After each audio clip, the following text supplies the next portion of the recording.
What is the future of gaming? Is it demonstration of skill, or kicking it and relaxing? Not quite either. The future is a genre that rewrote the rules of gaming so many times, you can't kill it.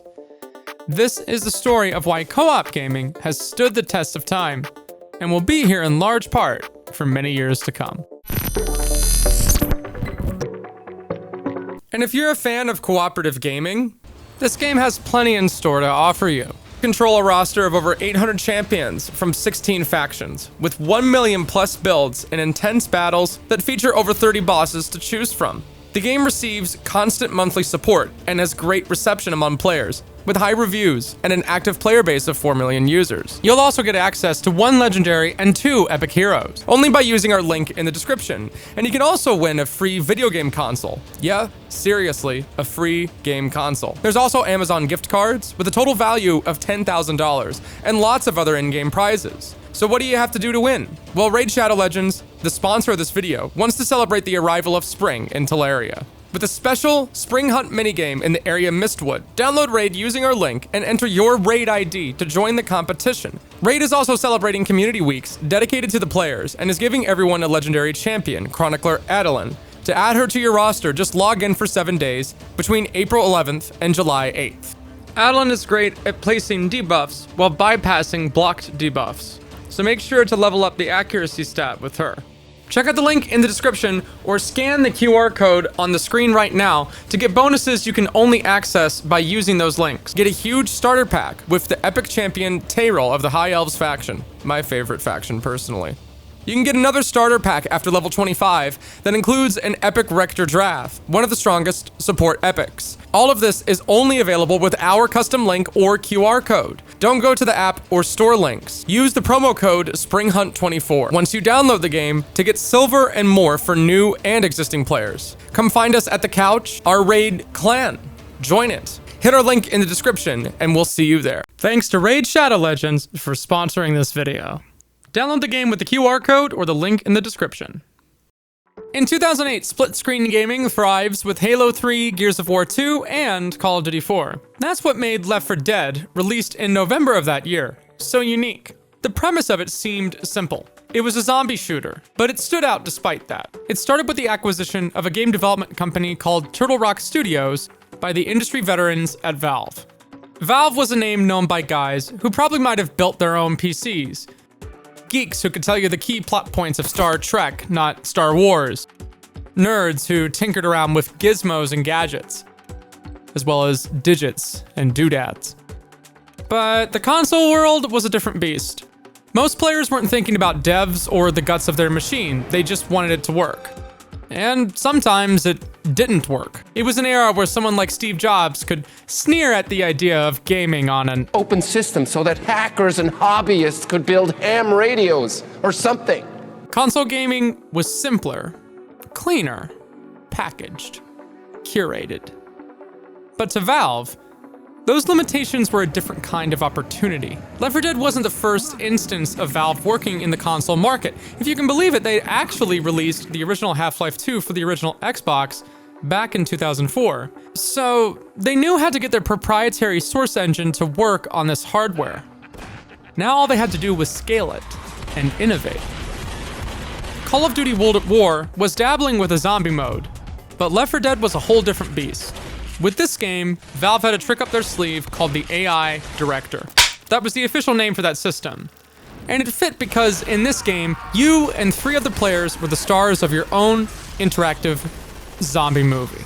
The first movie is called No Mercy. Our heroes must shoot and scrap their way through derelict apartments, silent streets, and wrecked subway tunnels in a desperate bid to reach a rooftop rescue helicopter. The AI Director was an invisible hand that constantly shaped your experience, placing enemies in different positions, amounts, and types based on the situations of the players themselves.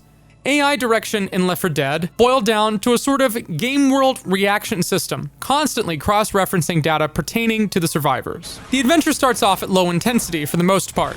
Grab your weapon of choice and start clearing the zombies room by room. They're relatively easy targets, they make a ton of noise, go down in one hit, and are practically harmless in small numbers. Yet every once in a while, there might be a big mob of them you gotta clear, so you gotta focus up a little bit. But eventually you run out of zombies to shoot, until you run into more of them. The director notices you have a tendency to stay bunched up as a team, so it spawns a smoker. The smoker is a unique enemy archetype with one job: separate the survivors from one another. It does so by latching out with a lawn ton, dragging the helpless survivor and constricting them. The only way to escape its grip is with the help of a teammate with a gun up. After clearing the mob, the survivors have brief quiet time to patch themselves up and eventually press on to the main objective. I didn't sign up for this shit!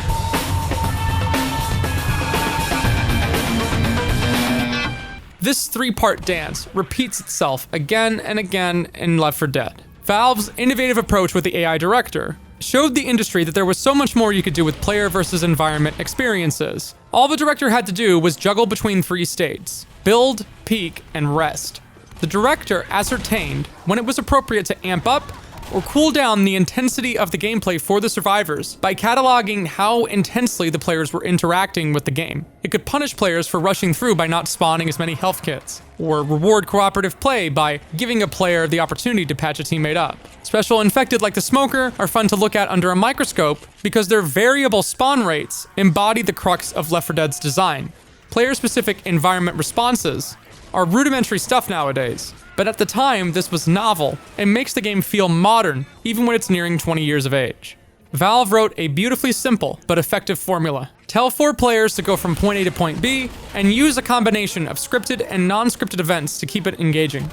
To keep the players from feeling unfairly overwhelmed and unable to predict and game the system, the director used a clever behind-the-scenes method to analyze player actions. If they were reloading and shooting frequently and hitting lots of shots, the system interpreted that as high intensity. If they were plinking away at single targets from afar, that was low intensity. But if they were in bad shape with no health kits and limping towards the safe room, that would increase the intensity again. The AI would then react accordingly, spawning a health kit or amping up the challenge. If they were there with a group, low intensity. Separate from it, high intensity. The job of the director was kind of like an algorithmic dungeon master, responsible for keeping a certain level of fun tension that rewarded skill while punishing carelessness. It wasn't arbitrary, random chaos. It was structured unpredictability. This sense of realness was aided by Valve's Hollywood-level artistry and a cast of believable, realistically written characters. A white-collar worker who's somehow able to stay optimistic, a college student with a touch of tomboy toughness, a Vietnam vet who's always got a lit cigarette in his mouth, and a grizzled, sarcastic biker who hates a lot of things, but loves one thing in particular. Francis, is there anything you don't hate? You know what I don't hate? I don't hate mess. One of the novel themes of a zombie movie is the idea of extenuating circumstances getting unlikely people to work together. And what better audience to practice this concept on than gamers? FPS gaming in particular was associated with competition. But in Left 4 Dead, cooperation was necessary, not optional, for success. And that was big. Left 4 Dead proved that co-op shooters didn't need complex stories or intricate leveling systems to be thrilling. But what if they did embrace those elements? Borderlands arrived on the scene in 2009 and pinned the throttle to a zany and action-packed Mad Max shoot-'em-up gallery. Your targets included bandits, flying alien monsters, giant spiders, and Lovecraftian horrors. Borderlands seems like a relatively straightforward looter shooter these days, but it promoted some important concepts that would stick to the genre forever and ever, amen. One of Borderlands' biggest selling points was that no two guns were alike. To do this, the game used procedural generation to assign tons of different values to different weapon archetypes, making them feel unique to the player who found them. It was an input-output machine, but it did the trick. And it was a good marketing tactic. Within the time and budgets that we're dealing with here, we have created software that actually creates these things for us using rules. Every manufacturer of these weapons, like TDR and Vladoff and SNS and Dahl, these guys all have rules and materials that define what's available in this world. And we're always looking for better stuff. That's pretty sweet. Nice scope on that one. But what had more in-your-face implications were the individual characters with distinct playing styles and powerful abilities, like Lilith's phase walk. Reloading. Phasing. Borderlands' take on roles was still relatively simple compared to what was coming, but the idea of specific roles was easy to do and stuck well because it borrowed from tabletop RPGs, just with guns. This set the stage for amazing storytelling in co-op, whether the crack shots for the job are guys in masks with latex gloves or sword-wielding mystics. 5 years later, the team that made Halo was about to drop something that the console shooter world had never seen before, and the genre would never be the same for it. What you will become.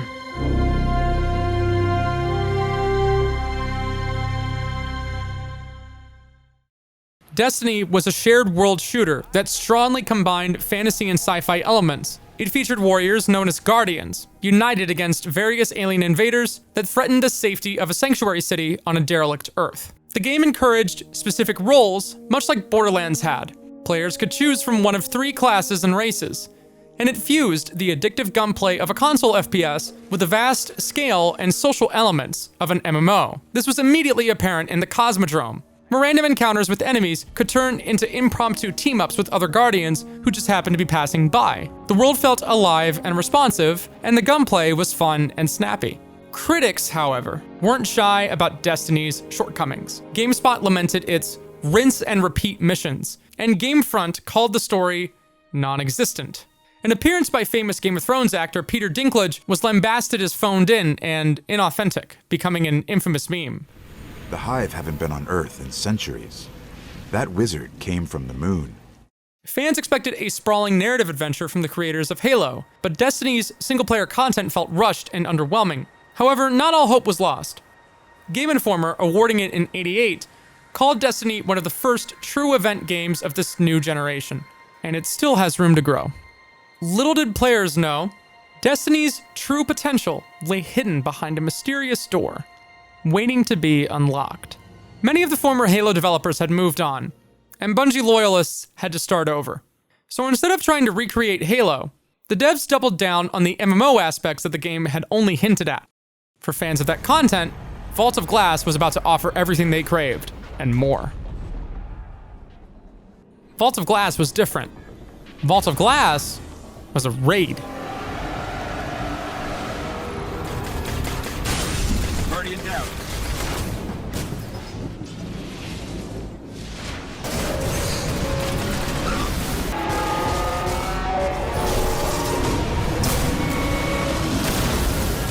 Raids demanded teamwork, strategy, and nerves of steel. If you'd previously associated PvE with easy, casual content, you were going to change your mind real quickly. Vault of Glass required precise timings and intense coordination. Many players faced their first true wipe in Vault of Glass, a brutal but necessary lesson. The Templar encounter exemplified this reliance on teamwork. One player was designated the Relic Holder, a prime target for the Templars' attacks. The rest of the team had to protect this player while also disrupting the Templars' assault, which involved shooting glowing orbs called oracles in a specific order. The final boss, Atheon, added a chaotic twist: the ability to randomly teleport players to different dimensions throughout the battle. Once teleported, players would find themselves in either Venus or Mars. If you're lost already, that kind of exemplifies how complicated it was. This process required clear and concise callouts, skills essential in competitive PvP games at LAN parties, but now, Destiny was bringing this level of coordinated communication to a wider audience in the PvE space. Alright. How far is Future. boss? Future. Future. He's near. Come on, guys. This is our final push. Middle. Right. Enrage. Fine. Come on. You got this. We're almost through. Alright. Get through. He's dead. He's dead! Oh my god! Yeah, baby! Let's go! This kind of difficulty in PvE had existed before, but it was a solo accomplishment. They weren't just a way to tell a good virtual story, but a real story. A real story that you and the friends that you knew personally had achieved. It made you feel like a rifle-toting mystic, saving the world from a destructive force. So even if the game's story didn't spell everything out to you, you experienced it firsthand in the crucible of the raid. Destiny showed the FPS world that cooperative shooters could be genuinely difficult, that beating a raid could be an accomplishment worthy of pride, a story worth telling. And that's all well and good. Destiny's narrative structure lends itself to a game of jolly cooperation among fellow Guardians. What if danger wore a friendly face? Hey guys. Hey, Frankie. How you doing, mate? He doesn't actually sound very friendly. A new Tom Clancy IP dropped in 2016, 2 years after Destiny's open-world mechanics were becoming an item of mainstream popularity in the console market. The premise of this game was more bleak. A deadly virus with the effectiveness of a bioweapon has spread throughout New York City, leaving it in chaos. Enter the Division, a specialized unit activated to tame the wilds of its borderline post-apocalyptic streets and subway tunnels. You and potential fellow agents roam the wintry concrete jungle, grabbing loot, fighting troublemakers, and helping citizens in need. People were familiar with looter shooters at this point, so it wasn't like the gameplay loop was super groundbreaking. But the Division did have a novel feature that wasn't particularly common in this market yet. MMOs have long embraced dedicated PvP zones, where players from opposing factions could run into each other naturally and draw swords. The Division wasn't necessarily like that, but it could be, and that's what made it tick. PvP in the Dark Zone was simple enough. When an agent started a confrontation with another, that triggered a rogue status. A timer starts, and that character is marked for others to see. Other players are incentivized to take down the rogue agent for experience, currency, and maybe loot. The rogue agent had to survive and extract to keep their ill-gotten gains. But getting away with murder had its price. If you had a reputation for spilling blood, your rogue level would increase, making you a high priority target for other players, with the potential of reduced rewards and reputation. But maybe that's what you wanted. Maybe you wanted to be feared. Story isn't a mechanical design, it's felt. This game, along with others, brought out the best of the open world multiplayer space. It's not everybody's cup of tea, but when it worked well. Destiny, The Division, and other games like it were able to take cooperative environments, place them in a shared world, and really push the envelope for what emergent, narratively impactful gameplay experiences could look like. But The Division dropped in the middle of a massive esports boom, and for a while, tactical shooters like Counter-Strike and Rainbow Six Siege were on the main stage. Co-op games, however, did enjoy dedicated communities, like with Deep Rock Galactic in 2020, which used procedural generation to provide fresh and interesting co-op gameplay experiences and specific role assignments for players. This time with an emphasis on destructive environments. A year later, Outriders would also use drop-in and drop-out co-op, as players unleashed powerful magic upon foes in coordinated fiery combos. But when a game tried to return to where it all began, it didn't go well. Back 4 Blood, a venture by some of the original Left 4 Dead guys at Turtle Rock, had released to middling reception, with players pointing out a dry gameplay experience that felt too linear and rigid. It's important to remember that, because it strikes an emphasis on what a co-op game needs to succeed, and that's variability. Without the ability for emergent gameplay to occur, without spontaneity, it doesn't work. What better way to do that than to set your co-op shooter to the inherent chaos and unpredictability of intergalactic war? In the winter of 2024, the argument over competitive versus fun gameplay was at the forefront of the FPS scene. Some esports scenes like Overwatch had rocketed into the stratosphere only to come crashing down, sometimes at the expense of promised content. Halo Infinite's well-received campaign was followed by a lack of new maps and modes, sparking debate about the delicate balance between satisfying launch content and the need for ongoing updates to sustain a multiplayer game. So which one was it? Did games need live service to succeed or not? On one hand, bad management led to the death of new content. On the other hand, no management led to the birth of, well, no content. Onto the scene came Helldivers 2. While not widely known, its predecessor, the first Helldivers, was a top-down twin-stick shooter that emphasized teamwork to achieve success, and it promoted a sense of loosely specific roles, just like many co-op games had in the past. Missions could have no more than 4 soldiers in the playspace, so the basic idea, as one can surmise, is to specialize roles within the squad for maximum efficiency. One player could have the specific role of clearing smaller numerous mobs that must be killed regardless, and could do this with a flamethrower or a machine gun. Another might be responsible for taking down large armored targets with a rocket launcher. This is a simple, easy to explain example, but the basic idea of role differentiation being a natural, not forced aspect of the design rings true. The sequel was extremely ambitious. Hurtling from orbit in a sturdy hellpod, the next generation of democracy's finest would be battling humanity's greatest threats in the format of a third-person shooter game. Up to 4 Helldivers have to work together to accomplish a mission in a procedurally generated terrain map with unique characteristics afforded to a wide range of planets, from the familiar to the totally alien. The wide range of planets means something, because the galactic war was not linear, it was dynamic. The galactic map is the heart of Helldivers. It speaks to its shared community and culture, and the design philosophy of the game. Completing a mission did more than just rank you up and give you resources to buy more fun stuff. It contributed to the war effort, a player-base wide war effort.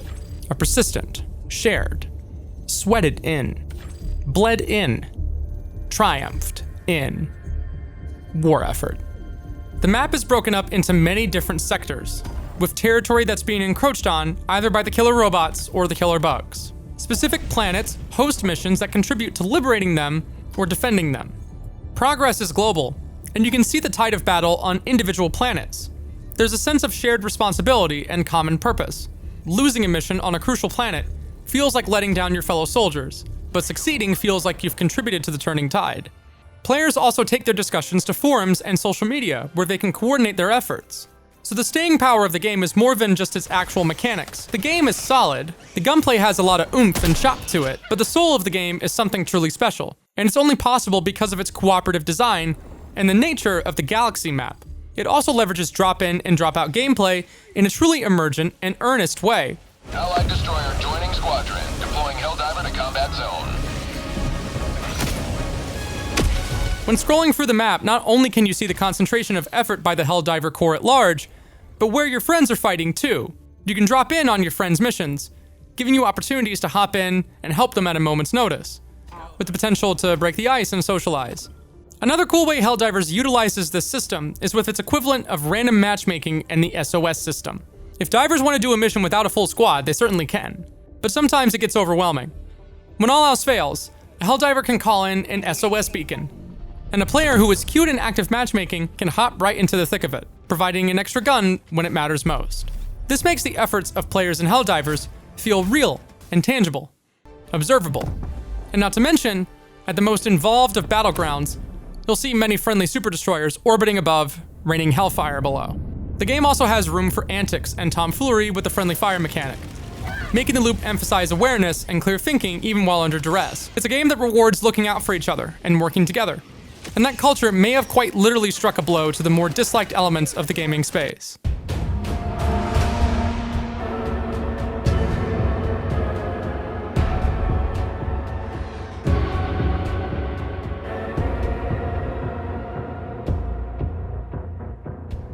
In a shocking turn of events, 3 months after Helldivers 2 was lighting up the gaming world with its novel cooperative approach, Sony, the publisher of the game, announced that they would be mandating the linkage of Steam accounts to the PlayStation Network to play.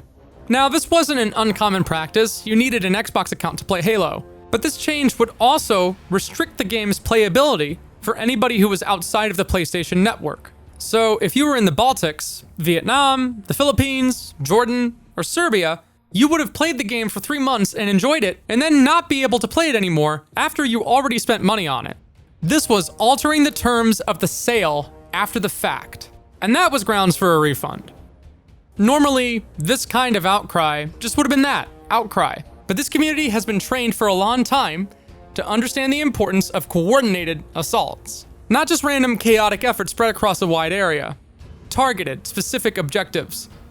A targeted place outlined by a crabby community manager. In addition to a community-wide effort to downvote the game on Steam, the refund ticket system was flooded with requests. And when the phones are flying off the hooks at a company like Valve, that means their bandwidth is getting clogged up. Given the nature of the backlash, it's plausible to surmise that Valve was getting a ton of refund requests, and Sony was getting a ton of support tickets filed. That's managed by real people in a building working with set hours. And when that workflow gets congested, the people at the top notice.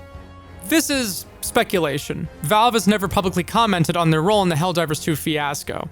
But it's easy to assume that the overwhelming negative feedback and potential violation of Steam policies pressured Sony to reconsider.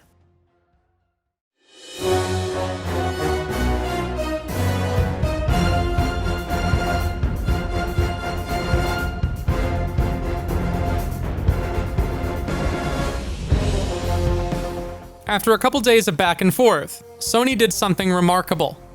They rolled back their decision. And they did it on the weekend, too.